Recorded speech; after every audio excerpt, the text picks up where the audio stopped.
Yes. Morning, everybody. How are we? Good morning. Morning. Very well, thank you. How's everyone's week been? Yes, good. Everyone's week's been? Yeah, good. We've all got our coffee, I assume, for our Sunday social. Well, I'm running out. We've all got our cheers. Good morning. Oh, you've run out. I'm going to need another one. That's why I went for a massive cup. So our first ever Sunday social. Thank you for coming along. For those watching, we've got Julia, who heads up and founder of Strong Ambition Method. We've got Martin, who's founder and director for Recruitment. Steve, who's my brother and partner in Mastermind. We've got a few things we're going to talk about generally, how we've discussed things that we've experienced throughout the last week and a few topics that have come up in the news in the last few days. But first of all, I'll start with Group really and talk about what's been happening this week. In particular, I think Julia made quite an interesting discovery in the non-alcoholic wine sector, which is good. Big news. It is big news. Yeah. Breaking. Let's see it. Come on. Let's see it. Yeah. So I have been not drinking alcohol for just over 8 months. Now, this wasn't because I was a alcoholic. This is sort of the grey area drinking. This is the kind of it was making me feel tired, and I felt I had big things I wanted to accomplish, and I just felt that the booze was slowing me down. So I've gone on a bit of a discovery of what is out there on the market for non-alcoholic beverages. And when I was pregnant 5-6 years ago, it was rubbish. There was nothing, and all I had was apple ties and soda, lime and lemonade, those kind of nonsense, cordial mixers, non-alcoholic drinks. So what I've discovered this time is the non-alcoholic beers are phenomenal now. I've been enjoying Punk IPA, non-alcoholic, and this week I discovered a non-alcoholic wine, and I have no connections to this business. And this is this is a shameless plug to get sponsorship or something. This is Torres. Torres are an amazing wine company anyway, and we used to enjoy their wine when I did drink it.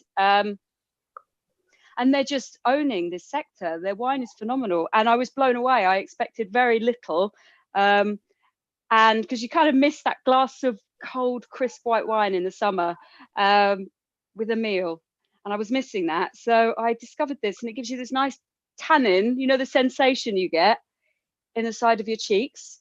It gives you that. It gives you the smell. I mean, it smells like booze. And it's so Moorish. I mean, me and my husband finished, he's still drinking, but he is actually replacing a lot of his glasses of wine with this. So, even from a wine buff, he has we have this small lounge and he has 2 big wine fridges. So we, priorities, exactly. I'm like, can we have a side table or something? No, we've got wine fridges and one with the reds and one with the whites.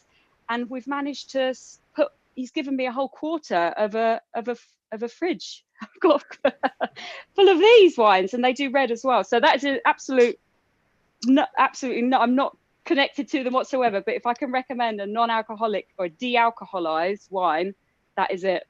Where did you get it from, Julia?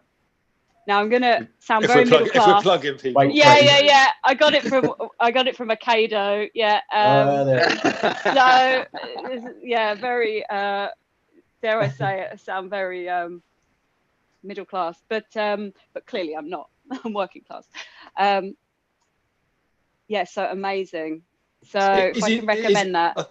I think it is interesting, that alcohol thing, because I think during lockdown, me and my wife have, I think, both drunk probably more than we used to, and I think it's, like I say, it's the association that you get with it. So yesterday we sat in the garden and we'd been out. To be fair, I went for an 8-mile run, and we'd been out with the kids on the bikes, and then we'd been on their scooters. So we'd had a pretty hectic day.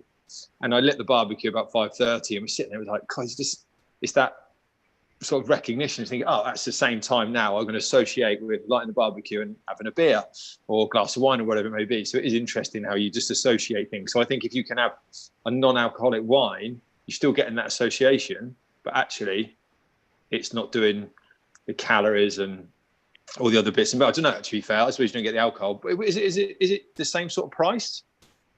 It's a little bit less.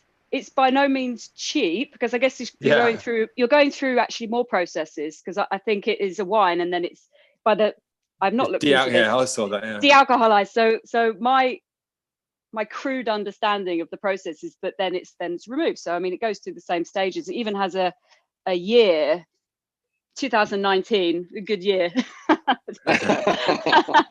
It won't sell quite well next year. And it's a good vintage. So it works out a bit cheaper, but yeah, you're bang on. It's a reward. We think, I've had what are the steps? What's the process that I take to relax after I've taken the kids out for the day? Which shouldn't be hard work, but it is, isn't it? Oh, it is. It's the same, isn't it? Because it's the same thing you think, okay, I'm just going to drink on sort of Friday or Saturday evening. And then you have a bad day at work on a Monday, and you go, "Oh, I've had a bad day. I deserve a glass of wine." If you go, "Well, you know what? We closed a great deal today, so we had a great day. So I'll have a glass of wine." So it's like you're trying to. There's always a trigger. Yeah, it's win-win, whichever way you're looking at it. Yeah, absolutely. So interesting. It is. I started experimenting with the non-alcoholic beer a couple of weeks ago. I started to feel real crap. I just had one glass of wine, and I felt like shit for 3 days. And so thought, well, I still want to have a drink at the weekend. So I went and found the local little Tesco down by me has a choice of one Heineken, and so I got some of that. Actually, they're actually pretty decent. And once they're just a bit gassy, aren't they?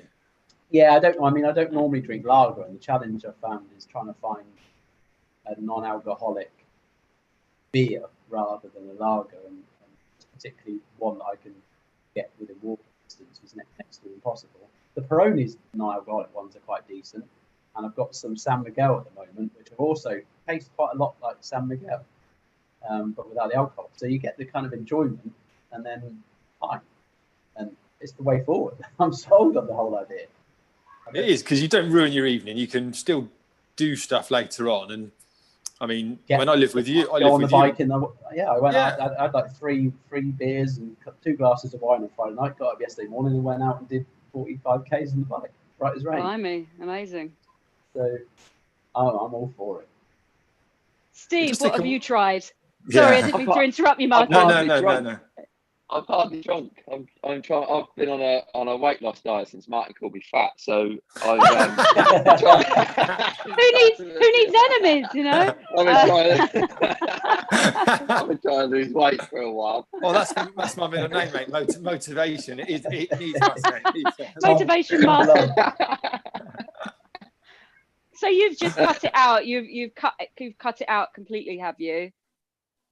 Do you know what? I've never really been a home drinker anyway, particularly, unless I've had people round, and then I'd have like some wine or whatever. But I don't drink lager. I drink Guinness, but I don't like Guinness out of a can.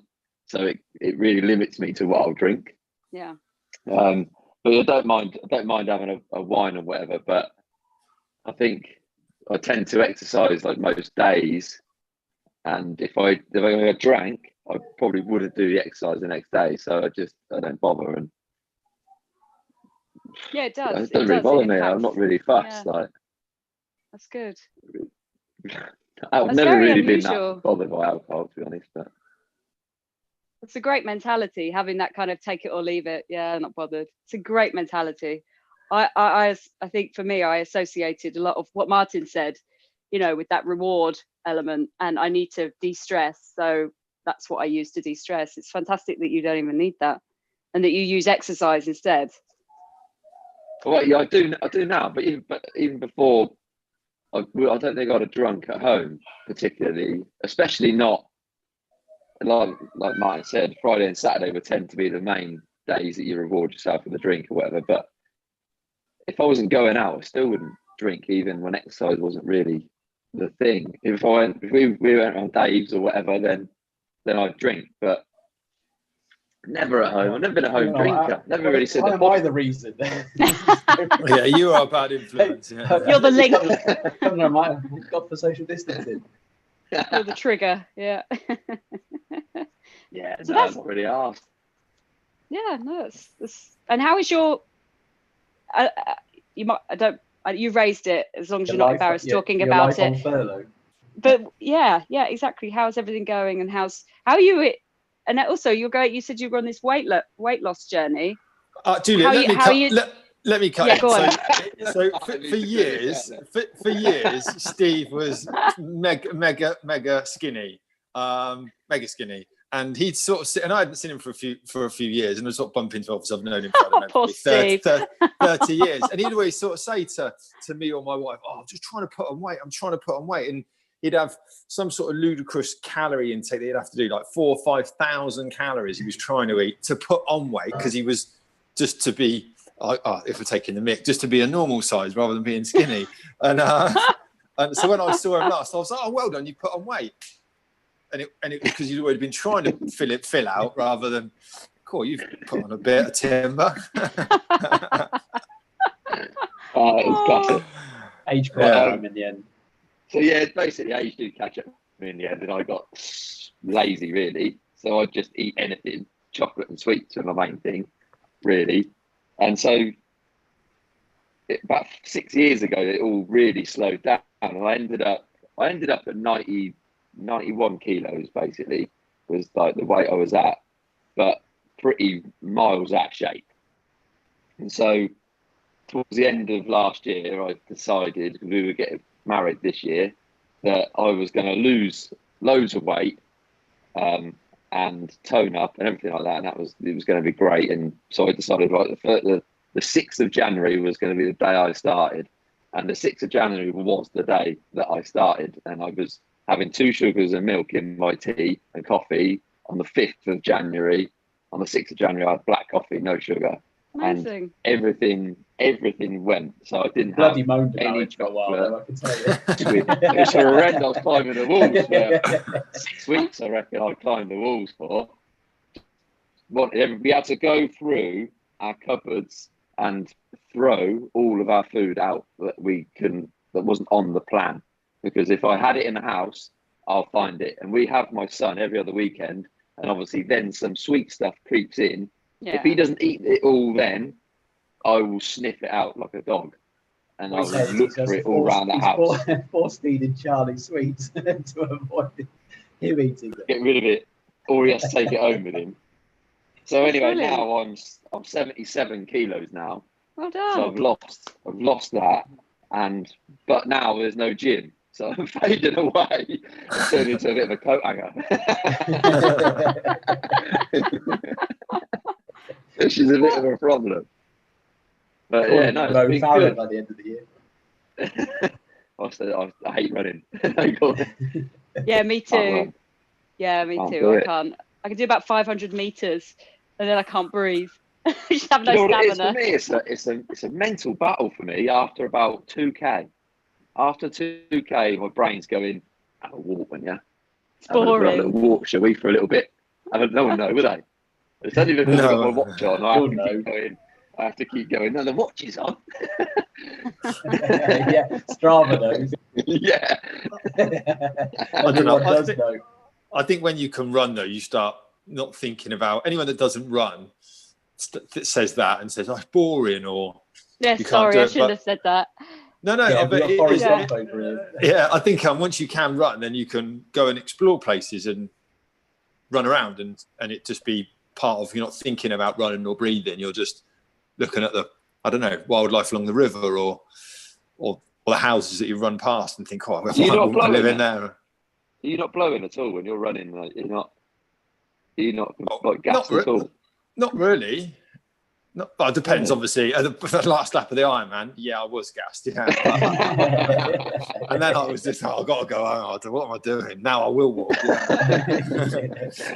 but not really. I mean, I don't really. If I do, I don't know, for 15 miles or more, I get home and still have a conversation. Wait a minute. After 5K, I'm like on my knees, gasping. I puked. I did a 5K run and I puked at the end. I ran in a marathon. Martin, I'm deeply jealous of you for being able to run, and that is why. And I love the concept of you saying you actually can explore, you see the beauty, you have this amazing freedom. And I think just the concept of getting out the front door and starting, not having to like go to the gym, get dressed, put your trainers on, that immediacy of running, I think is phenomenal. And I'm very jealous of you. Yeah, I think we're quite fortunate where we live. I mean, from obviously what's round here, but I just think I can't stand going to the gym. I'll swim, obviously, and I don't have a swimming pool in my house, so I have to go to the gym for that reason. But I just like being outside, and that's why I've got on my bike and run, so I can just be out and about. It's good fun. I'm holding out for a very long shot that there might be some loosening at 7 o'clock this evening that will allow us to cycle at least in pairs and not going out. So my opinion on this is that if it does get lifted today a little bit, I think it'll be back restricted by the following weekend. Only because when I went out yesterday out and about, there was so many people and so many cars, and he hasn't even lifted it yet. Oh yeah, no, I saw it yesterday. I think and they're going to know because of location settings on phones where everybody was and what they were doing, and how many people actually left their address. So they already know before today's announcement. So it could have already been affected. They may just go, if we give them, they've already told them they can. There's only like a speculation that he might, and people have already gone. So the minute he says, "Oh yeah, go on," you can. It's slightly like loosened up. Everyone's just going to go back to normal, aren't they? Except if you can't go shopping. Within reason. But I don't see the point. I don't see the problem in like a few people going out cycling in the countryside.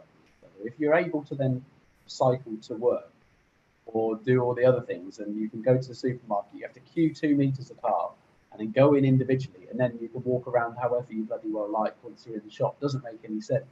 So why can't you just go out for on a bike rather than? And there already are. I've seen quite a few. Yesterday I went out.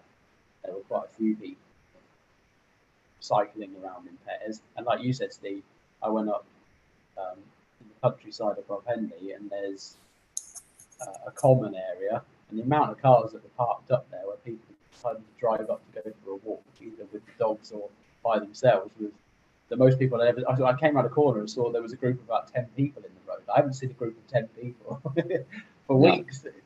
And it's not even been allowed to happen yet. No. So it'll be interesting. And another thing you just mentioned, which is probably one thing talking about, is the tracking and the NHS app. I'm interested. My personal opinion, I'm not going anywhere near the bloody thing, but. Well, people have got that. Like I say, if you own a mobile phone, people can find out where you are anyway. I think immediately you open it. Immediately you go on any app that allows location settings while you use the app, automatically will trigger exactly where you are. So if you open Facebook when you went anywhere, Instagram, anything, while you open that mobile phone, your location settings kicked in. It already knows that you've left and you're already on, you're on the move. But under GDPR, you can't just have free access to that thing. So, but you also the government have to have their own app, as they couldn't get the data from Facebook without your consent. That would be a massive breach of European law.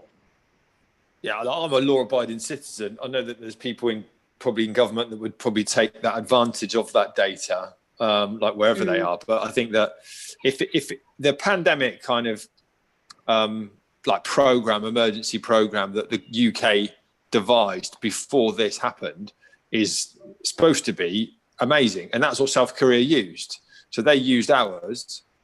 We decided that we couldn't afford to run our own pandemic thing, and apparently it was the track and trace technology that actually almost stopped the virus and protected them. So I think I wear a GPS watch for running. Garmin are at the forefront of using smartwatch technology for early signs of symptoms for COVID-19, and I don't know. I think that if they want to find you, even on them silly programs on TV, Hunted, they seem to find you pretty quickly if you leave your front door. So I'm pretty sure that they want to know. Because they're all in on it.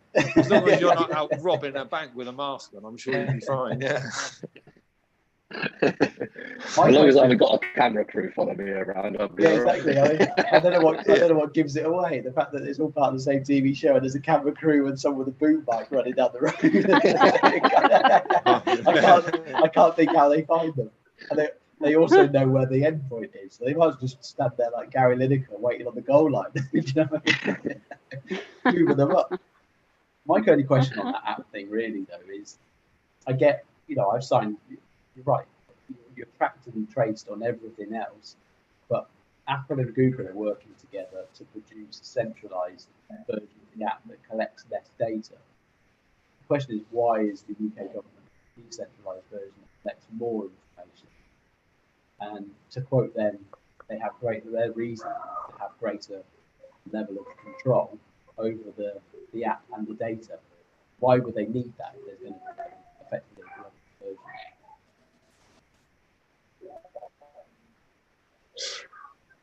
I don't know enough about it to say one or the other.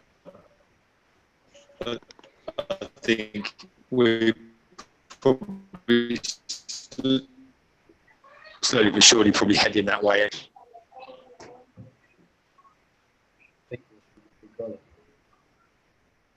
Hey, he's back. He's back up.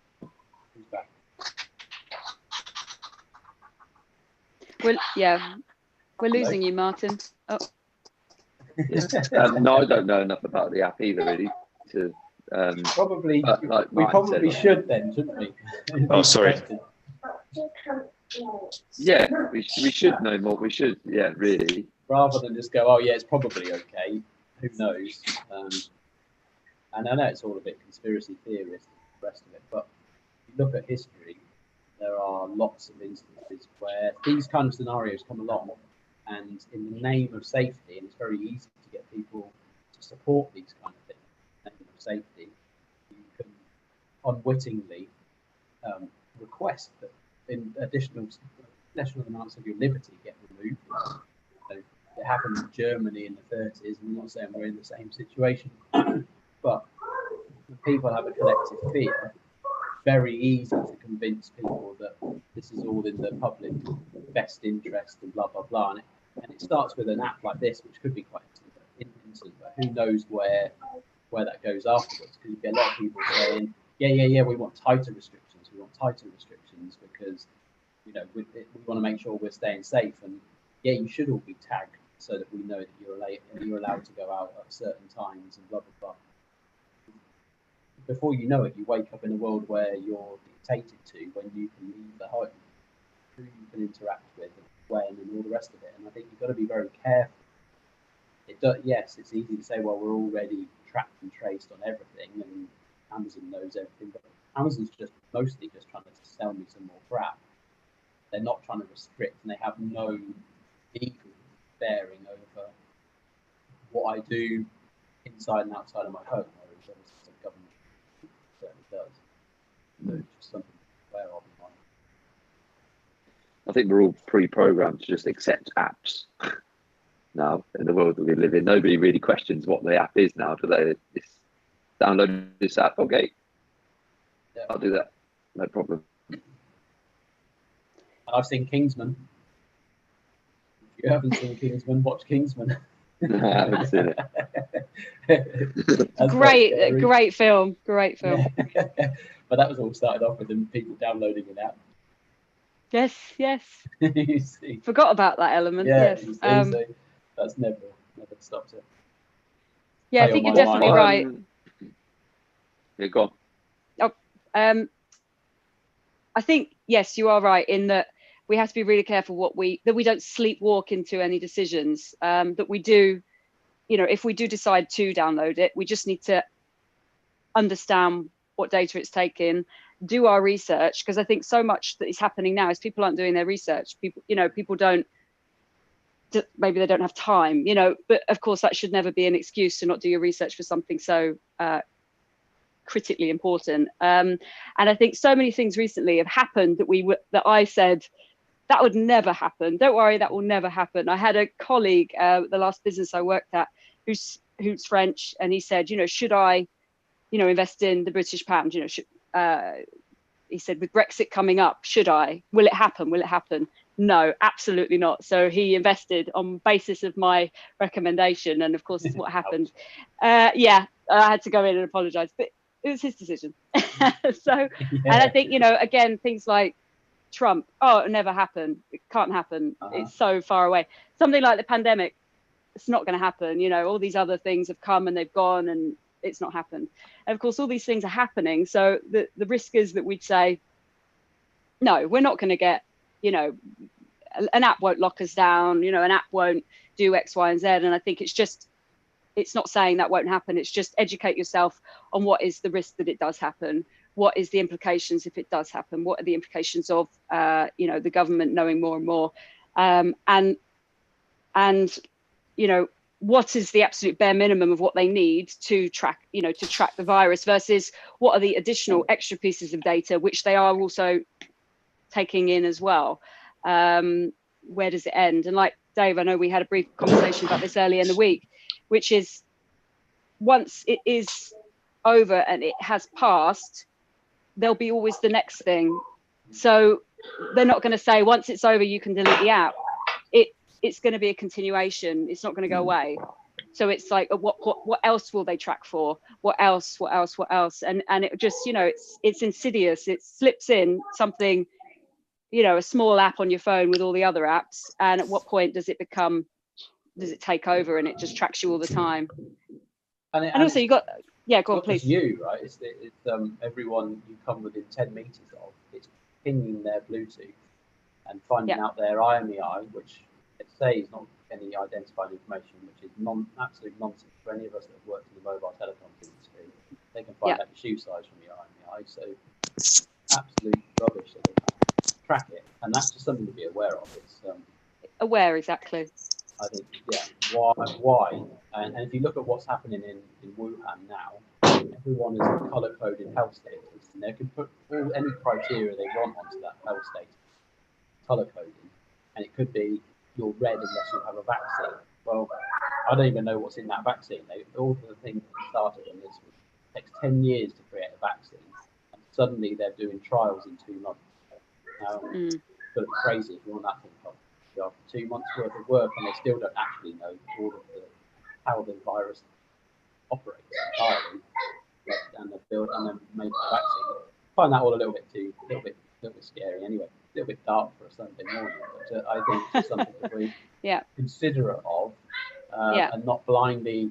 It's worth reading a bit of history and look at some of the tactics that have taken place in the past, particularly in 1930s Germany, because it's very similar. Herd fear is what created environment for someone like Hitler. Now we don't have a Hitler, thankfully. But it does create an environment for a populist person to take control, and before you know it, you've got no liberty left because you all voted for it. That's what they'll say. This is all for you. You all asked for it. That's just something to be conscious of, I think. Yeah. Carry on. I was going to say I don't know enough about it, so. So what is the reason that they're saying the app is for then? So that it can track your current status, whether you've been tested, whether you've had it or whether you've had the virus or not, and whether you have symptoms, and then who you come into contact within a time frame. So if you've got that app on, use it via Bluetooth, it will ping every Bluetooth device within 10-meter radius, because that's the Bluetooth range, and it will store that information so that if you then get tested, say you haven't been tested and you do get tested and you turn out to be positive, it will then know everyone you've come into contact and everyone they've come into contact with and everyone they've come into contact with. And basically, they'll be able to map out throughout the entire UK the degrees of separation, who comes into contact with who, for what reason other than, I mean, and they don't need to know the data. All they need to really know is the number of people rather than the specific people. And my understanding is that the Google and Apple version isn't collecting the same level of identifying information. They're just collecting numbers and points of contact rather than IMEIs, which can be tracked. Which they have anyway, probably. They have anyway, exactly. Because everyone's got an iPhone, right? Yes. Apple interesting because they don't tend to they're probably the tightest with customer user data, whereas obviously Google uses multiple platforms to build their own data engine so that they know exactly what you're thinking before you do, so that they can put the right products and services in front of you. Whereas Apple is more of a closed ecosystem within their own small bubble, and they don't tend to, there's been famous cases where they refused to de-encrypt the iPhone because of the risk. I mean, the company in Israel did it in about 3 seconds anyway, but Apple still refused to do that, and I think that's quite interesting. And I would probably have a little bit more. I don't know. I feel like having the data in the hands of a corporate is probably slightly less risky than having the hands in someone, having the data in the hands of someone who actually has legal jurisdiction over you. Company go so far. Yeah, because they only want to sell something because they want to make some money versus an alternative agenda, I guess. Yeah, and then, like I said, in Wuhan they've got a 3 colour code system: it's green, amber, or red. If you're red, you're not allowed to leave the house, and they'll track you. Amber, you're only allowed to go at certain times and do certain things, and green means you're allowed to go to and from work and socialise afterwards if you want to. And they can. The risk is you can set that criteria in any way. Like I said, you could be red if you haven't had a vaccine. Why would they? That sounds a bit scary in itself. It is interesting because on the same token, you'd think that if they say you have to have this app, for example, or we wanted to have it, it would be great on the same token if they could say, here's testing for everybody and here's a vaccine for everybody. I know it's not maybe as simple as that, but at least then that would go in conjunction with the app, and you'd know that you're doing your bit, but kind of they're doing their bit in respect of the testing is out there. And if you want to leave your home, you have to have had a test, for example. But they can't, it doesn't seem, you hear a lot of stuff on the news around kind of they're rolling out testing or trying to do 100,000 a day, only to people that have got symptoms and in hospital, as I understand it, or if your family has, or in certain places. So I think it would be great if they could say you can use the app and you can upload that data. But once you've been tested, and we're in a position where we can test everybody at the same time, maybe, I don't know. Yeah, I mean, the vaccine thing is a little bit scary. I'm going to be right at the back of the queue for that thing. And we were talking on Friday about in the 1960s where they brought out the medication for morning sickness. Loads of babies being born with nothing below the elbow, right? How do you, and a vaccine that's a normal, like I said, normally they say it takes 10 years to develop a vaccine for a virus like this, and they're through trials within 2 months in Oxford. Well, that's if it wasn't man-made and they didn't know what it was in the first place. Well, that's another question, isn't it? Who knows? Yeah, if we're talking conspiracy theories, well, I mean, even Trump, even Trump's now come out, and that probably loses some credibility to the argument. But he's come out and said he believes it's man-made, because there is actually a big pathology lab. There's a big in Wuhan, right, which is where they make these things. They actually do develop these viruses, and they do develop other biological viruses, diseases, those kind of things. And there is a place in Wuhan, and funnily enough, that's where the whole thing started. So it's not out of the realms of possibility that this was being created, and whether it was deliberately or accidentally released, it's highly plausible. Yeah, just after a few days after the trade and US trade agreement between China and US went sour. Yeah, I mean, it is very suspicious. Yeah, very, very suspicious. I think, I think it's highly unlikely that it came from a wet market. That's for sure. Yeah. We'll probably never know the truth of that. A bit like we'll probably never know the truth about many things, like the moon landing and Yeah, have you got a list of other conspiracy theories that we're working through this morning? Yeah, I got loads of them. We'll leave it. I don't necessarily think you need to buy into them entirely, but I think it's worth listening to them, because the truth does lie somewhere in the middle between what is mainstream publicised and what the lunatics of the far extreme of the conspiracy theories think. I think there is somewhere in between lies the truth. I don't think it's necessarily one side or the other. Yeah, and it's only with history, it's only as we become history that these things will become apparent. As we're in the thick of it, we're not going to find out. Well, that's what that's saying, I'm going to paraphrase it, but essentially a man who ignores or chooses not to read history due to repeat it.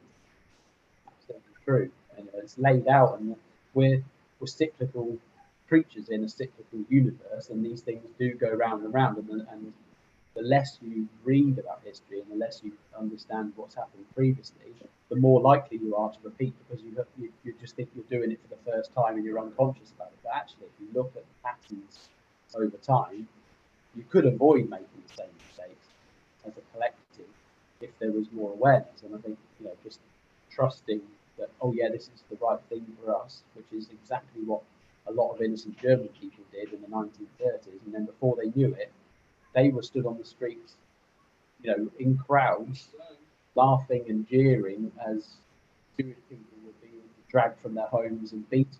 And over a very short period of time, very ordinary German people, good people, were conditioned to the fact that that's the right thing to do. And that's obviously at the far extreme, but it happens quite quickly. You have to be very careful. And Ray Dalio's been writing quite a lot around the history. He's looking at this from an economic standpoint as to what happens with the rise and fall of empires, economic empires and political empires and the rest of it. And he's saying that actually our time period now is the most similar to 1930 to 1945 in the fact that economically we're at the end of a big debt cycle, and that creates a greater divide between the haves and the have-nots, and that creates a great environment for the populist politicians, aka Trump. And then you end up with a very difficult situation because there needs to be a lot of debt restructuring. There's no way that it can all be paid back, right? This is where we were in 1929, 1930. There was huge amounts of debt, and there was no way of ever being able to pay back. And through the war, more debt piled up, and at the end of the war, they had to restructure a load of debt. You need capable people to lead through that time. The challenge is when you get into this time like we are now, and you're seeing great polarization in the public, and us and them, and you get people like Trump who shout the loudest and say things get voted in. But he's also not particularly well equipped to deal with challenging situations. So you end up in this perfect scenario, and it creates, unfortunately, conditions for where conflict happens. Right? You've got people like him with a hot trigger finger, and various other countries where you can quite easily end up with conflict. There's a power struggle between China and America for economic dominance. So that creates an environment for conflict. Alongside that, you've got the backdrop of people like Putin who are more than happy to support someone like China if force were required because there's lots of debt mounted up. Lots of people have invested, and we were talking about this on Friday, that China have heavily invested in places like Africa, which is what America did in the 50s and 60s in certain parts of the world to create a dependency on America. Well, China's done the same thing in Africa. There's now a dependency on China in Africa, and they're not going to walk away from that and say, right, we're going to cancel the debt, because globally, if we all cancel debt, we'd be in no different position to where we are now.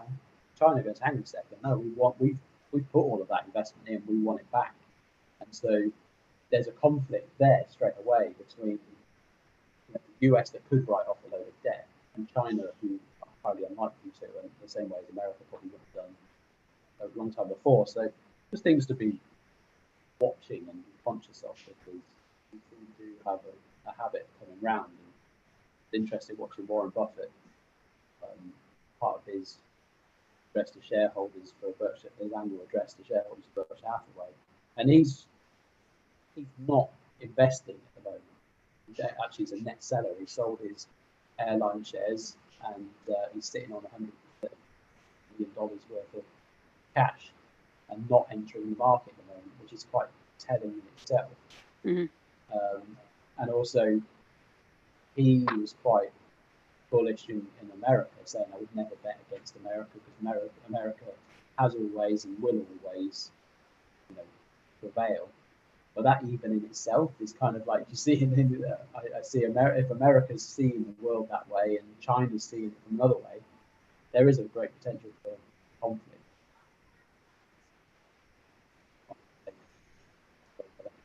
Political situation at the moment. Lots to be aware of, I think. Lots to be aware of. It's just, and the most important thing that we can do is just be aware and be informed. And I think there's some great sources of information available that aren't overly partisan in any direction. Stuff that Ray Dalio's writing at the moment from a neutral standpoint and really objective on history and patterns of history, which is well worth spending the time to. Just on that, what about at the end? Because I think this would be kind of valuable to other people. Is obviously there is a lot of information around at the moment. It is very easy to become overwhelmed, and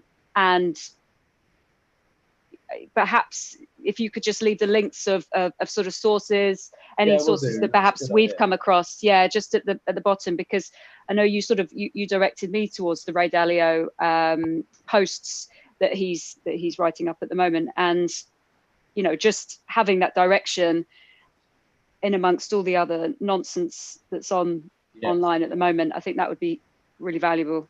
That's the trick, is to try and find the more calm, rational take on things that don't have a particular agenda.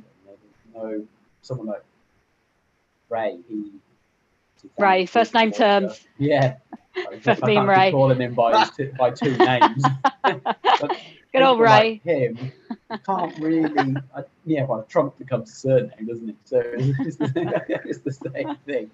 But I think for someone like him, he's looking at it from an objective point of view, as an investor, as a kind of a student of history and an interested person, and actually as an American to be voicing, writing a series that's entitled Changing World Order, is quite the opposite to what you hear from a lot of people coming out of the States at the moment. I'm looking at a lot of the market news, the financial news, and there's what I'd probably call a fair amount of propaganda around at the moment, supporting the current stock market valuations, trying to justify the fact that it is still overvalued and it's right to be overvalued, and despite the fact that we haven't had Q2 earnings results, and ultimately, why do people invest in the stock market? Invest in companies because you believe that they're going to increase their value over time through increased productivity and earnings, right? And if those earnings are then hindered, the company isn't growing. So how can your investment ultimately grow over time? Well, that's what you're ultimately investing in, is an asset that's going to increase in value because it's more productive. Well, if you're not more productive, then the reality is the value of that asset has to contract. So there's a lot of it's definitely a lot of people trying to justify the current position, but there's some key indicators about Friday, and one of the main ones is a thing called the Wilshire GDP, which basically evaluates the total market capitalization of any stock market against that country's GDP, gross domestic product. And the US, the S&P 500, is currently up 170% GDP. And they say that normal range, average range, is about 75, and there's some debate over whether 75 is the right number now, and it's been creeping up higher and higher for the last 30 years. And some people say maybe 100% is right. Well, 100% is still a lot different to 170%, isn't it? So, how do you justify that 170% of GDP is a good valuation? FTSE, interestingly, is much more reasonable. I think it's about 85%, which makes sense, but it's kind of irrelevant what the FTSE value at in comparison to the S&P, because we've seen it before in 2008, right? If there's a big crash in the States, it brings the global economy down anyway because they hold the reserve currency. It'll be interesting to watch. The other thing I thought I'd bring up, get your take on, is I saw this morning Branson and Virgin advisors for restructuring and insolvency if they're unsuccessful in raising £500 million to see them through the current Virgin Atlantic through the current crisis. And I'd be interested to get people's thoughts around how a billionaire, a multi-billionaire, effectively putting the company through that risk when trying to source trying to source funding or support from external when potentially could be found internally. I haven't read too much about this, but I would imagine that he knows that it's a high risk and he doesn't want to risk his own money. I would highly suspect that he knows it's going to fall down like a house of cards, and he's not going to waste £500 million of his own money. He knows it's not going to work anyway. Exactly. And so is that right? Is it right that then we can effectively be begging? I mean, this is why the government supported. Well, otherwise he'd have an effigy burning of himself somewhere because all his staff are going to want to kill him because he knows that he's going to make so many people redundant. He already went through the mill with putting everyone on redundancy. When all this began, he already looked horrendous. Made Virgin look pretty bad at the beginning of all this. So he needs to find a way of coming out of it with some dignity, I think. And he won't be the only one, will he?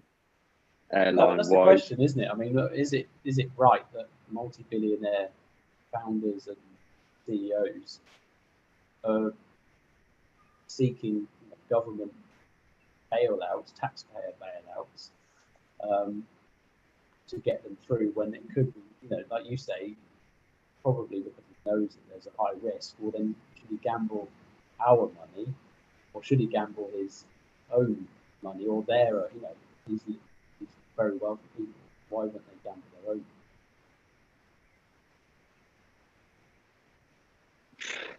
Silence. I thought Martin was going to jump in. So did I. you were I'm hoping. going to. No, I think I lost my train of thought when I was trying to get it onto on a different screen on the phone. I think the big corporations find a way to manipulate the taxpayers' money or the government bailout because they can say, look, we've got 5,000 employees, and it's just a high stakes game of poker. We've got 5,000 employees, and I've got this much money needed. Now, I don't want to put my own money in, and right now I'm going to say to you, either you give me the money or I'll make 5,000 people redundant or bankrupt, redundant. It's up to you. And they just walk away from it, almost just playing poker, just knowing full well that the government have then got a choice. They're backed into a corner. Do they call their bluff and expect them actually, will they really make 5,000 people redundant, or probably a bit quicker than probably than they probably should? And they should almost say, I mean, that you've earned millions of pounds in profits out of this organisation that you set up from scratch.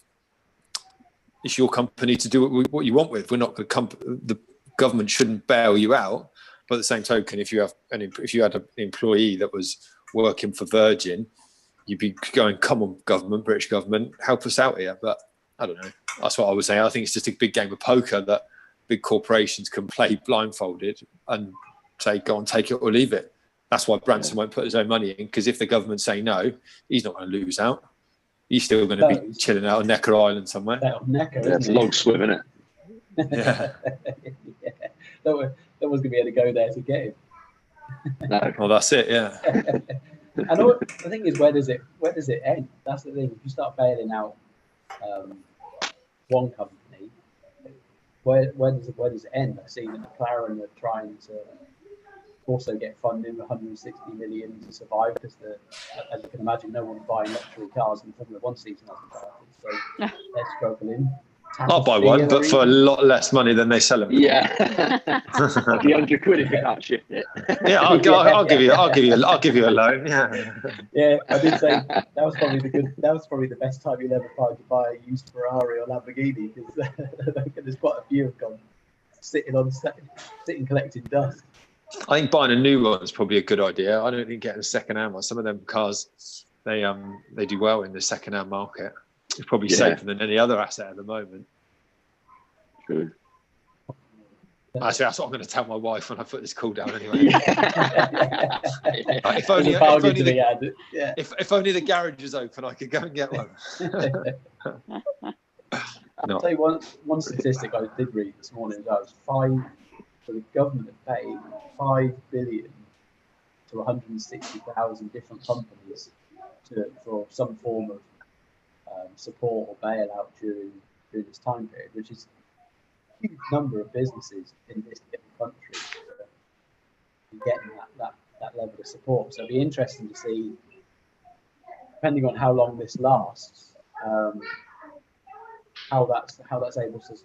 many of those it's able to sustain for the full time period. So I saw also like 40% of pubs is an estimate. I mean, you never know, do you, that are potentially going to close as a result of this. So that's a lot of business. Yeah, they've been killing pubs for years, haven't they? Yeah. Smoking ban killed that off. Yeah. and then they just shut them. Yeah. No. I think it'd be interesting. You guys obviously how's things now for your business? Well, from a recruitment perspective, it's pretty slow. I think that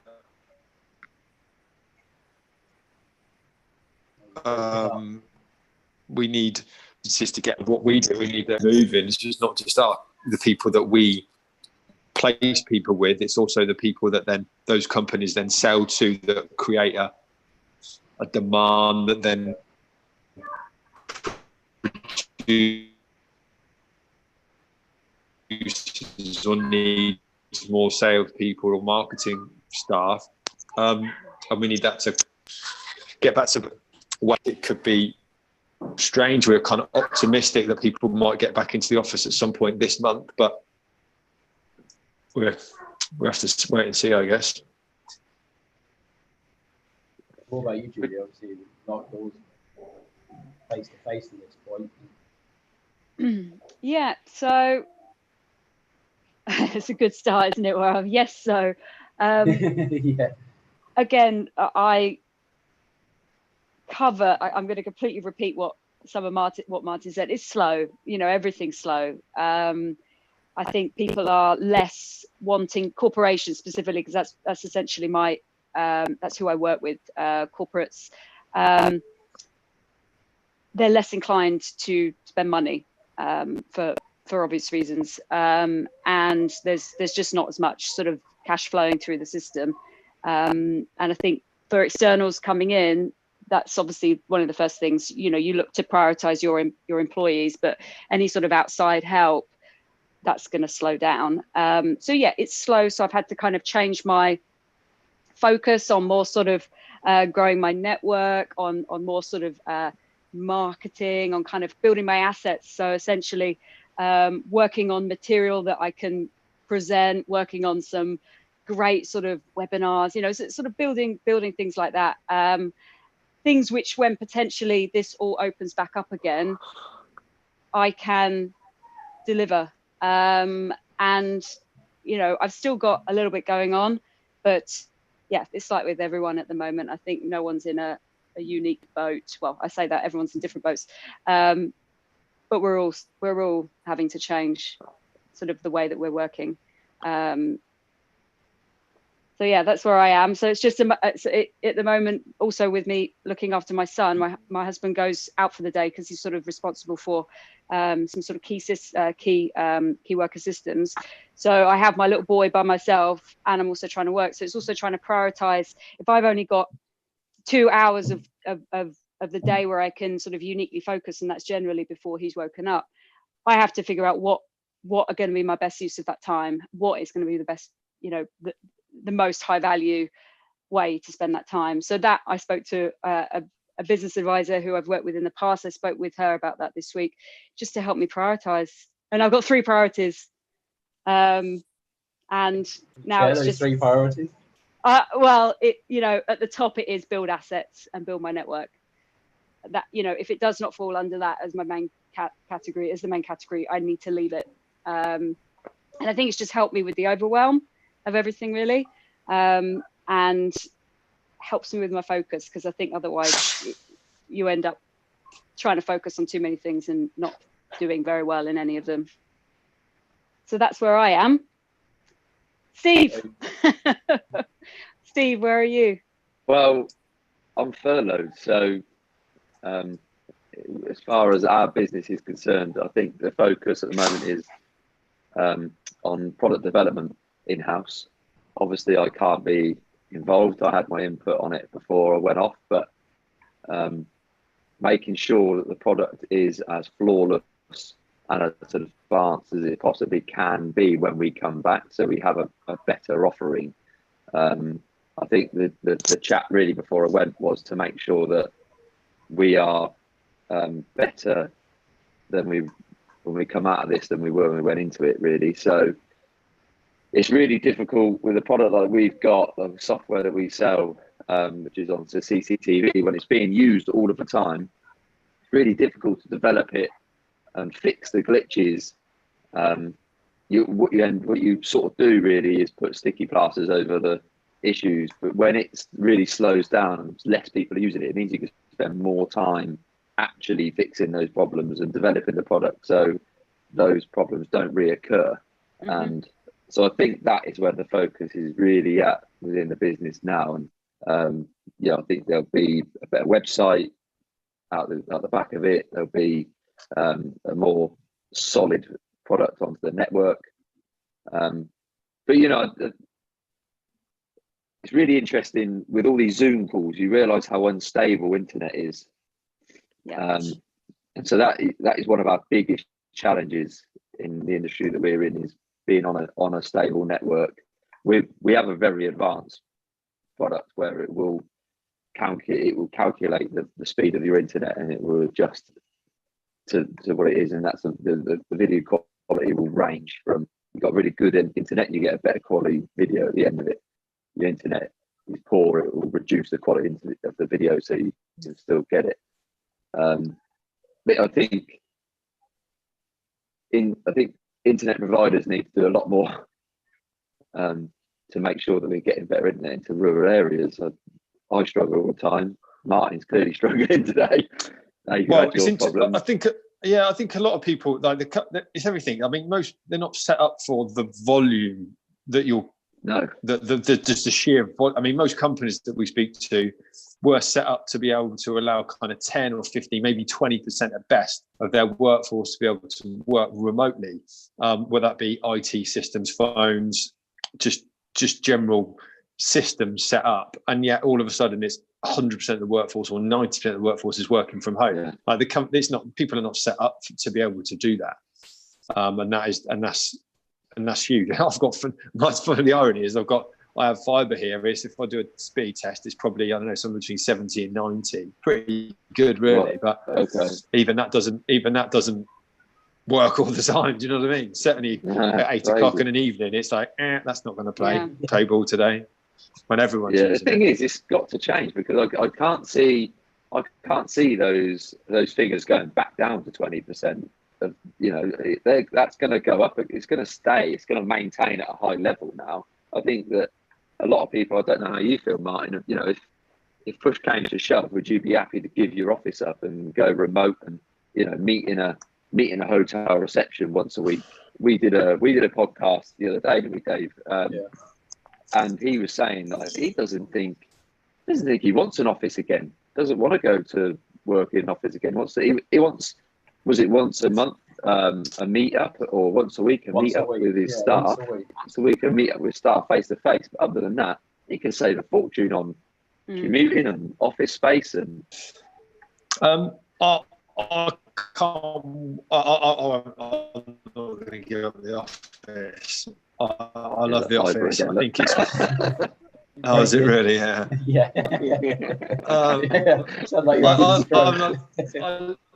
oh, really? It's funny because you don't notice it this end because it seems normal. Yeah. It doesn't go fuzzy this end. Sounds like you've been on the beers already great. this morning. Maybe not then. Go on. The office. The office is great, and I think we use it and we bounce ideas off each other in the office. And I think that I wouldn't like to give that up. I mean, I was a rep for many years, and although you can be effective, the reason I decided to go and work in an office because I wanted to bounce ideas off people and be more productive and be more effective during the working day. Don't get me wrong, I can work from home. It's you can't with kids around. That's a given. But I think if the kids were at school, I could be effective at home. But would I want to do it all day, every day? Definitely not. I want to go into the office and compete with the people that I work with, and just have a laugh, have a joke, and kind of work in that environment where you kind of get stuff done together. You work in a high energy environment, don't you? You guys are all high energy, and obviously that would dwindle at home, especially come Thursday. You'd be a bit more sluggish probably than you would be in the office. And also it's around creating ideas, really. I mean, someone that you can say something, who's that company we worked with, or what was that person, and before you know it, you bounce some ideas off and creating something from nothing. And I think that's kind of what we try and do. And there's a right. If it's going to kill millions of people, I can work from home. But at the same token, if people are working not working from home, I can't make any money anyway. So it's kind of it can't happen. But if I had the choice and I was allowed to, and it's safe to, I would 100% work in the office. And it doesn't save me on the commute because I've got on my bike. If anything, it would make it harder for him to convince Marie he needs another bike. Yeah, it would. Yeah. And Martin, I'm going to pick up on something that you mentioned, which was when you worked as a rep. You were having to, travel to see other people. You were constantly on the go. You can work in hotel receptions and all these places, but it's almost, you just want to now be still, want to find your home. And I think I completely agree with you on that. It's almost on my, it's on my desire list. I was sort of in consulting prior to what I do now, and I was traveling around and I was doing things in meeting people in coffee shops, hotel receptions, and in the foyers of big, large corporations. You try and hot desk, you couldn't find a seat.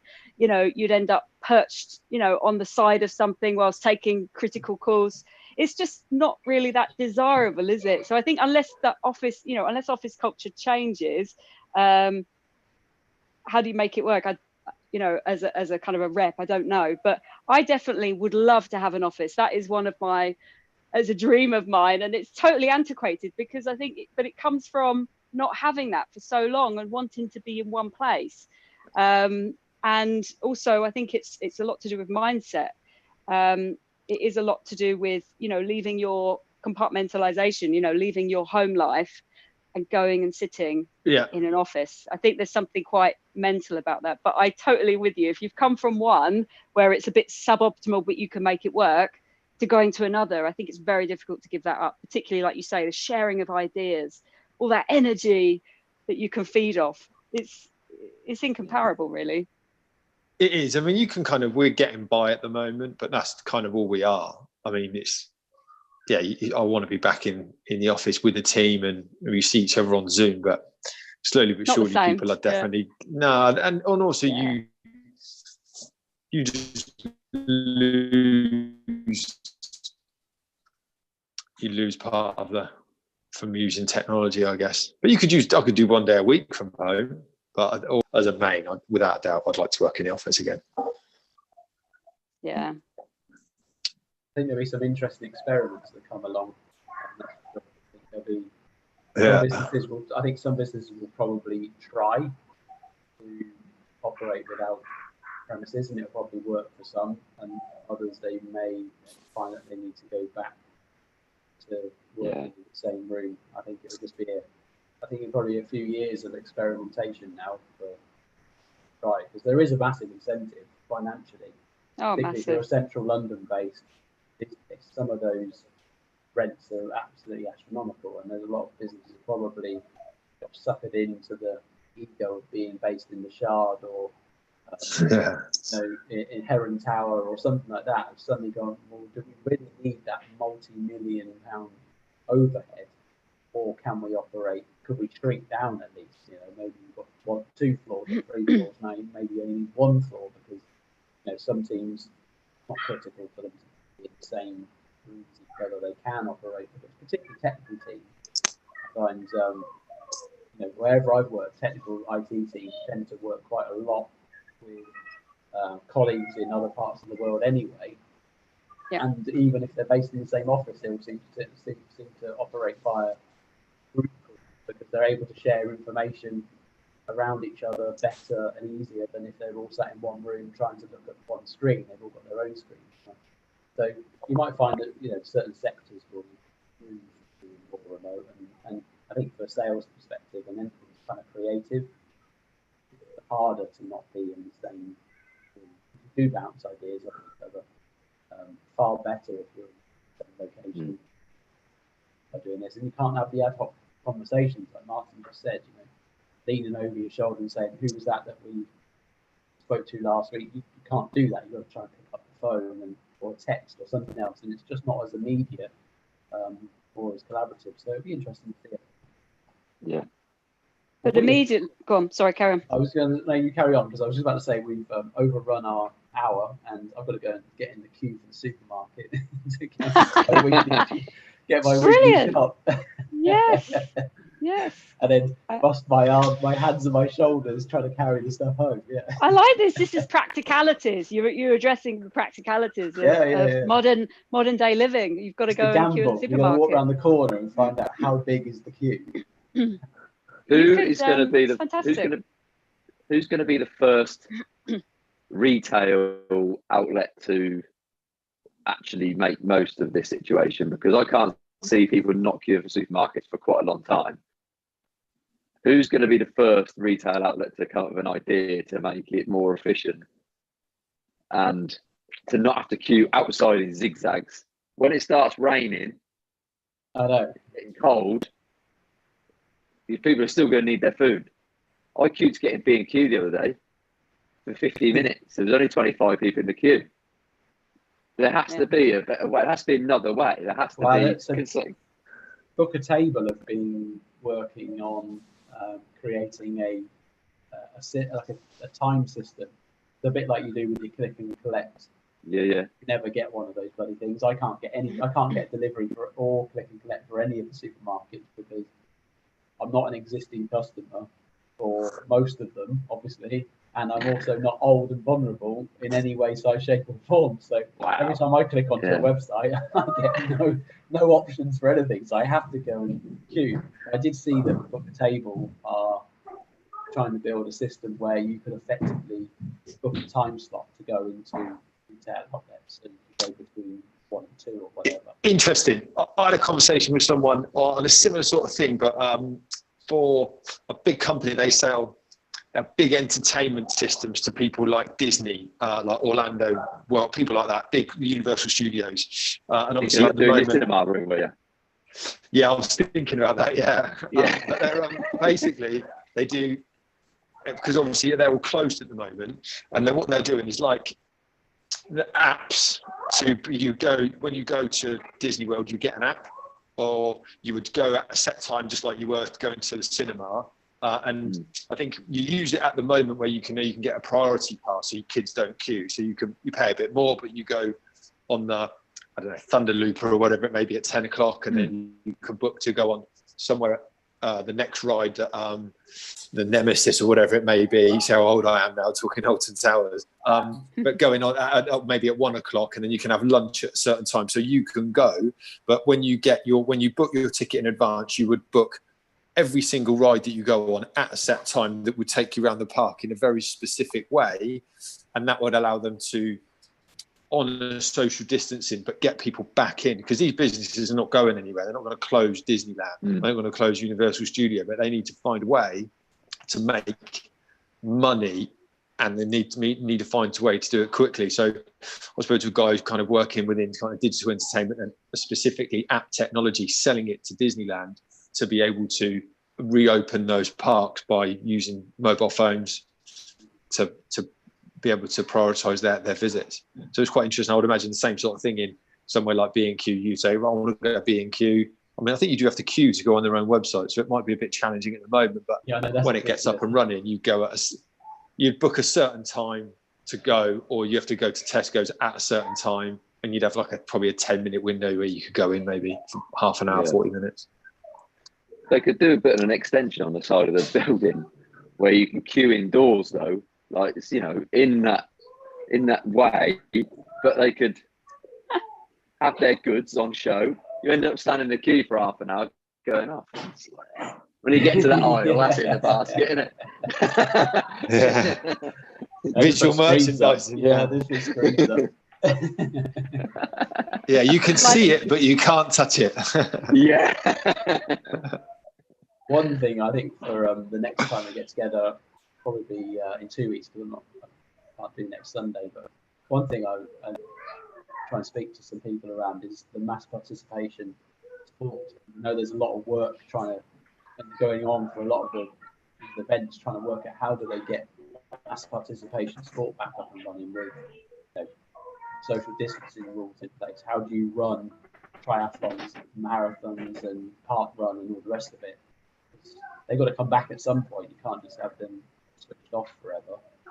It's not good for everybody. And also, a lot of these the organisers rely on the income to be able to survive and put the events on for the following years. So, speak to some contacts around thoughts on that. Yeah, cool. Yeah, I need park run to come back because I've got to run 5 different park runs this year as part of my goals list. So they might all be in December at this rate. They might, yeah. Right, I'm going to go off and it's been a pleasure. It's been good fun, and it's been good. We will reconvene. Sorry about the internet. Yeah, the irony of that is that you also just slurred Brilliant. Take care, guys. Enjoy the rest of your Sundays. See you. Yeah, you too. Bye-bye. Bye-bye. See ya. Bye. Bye.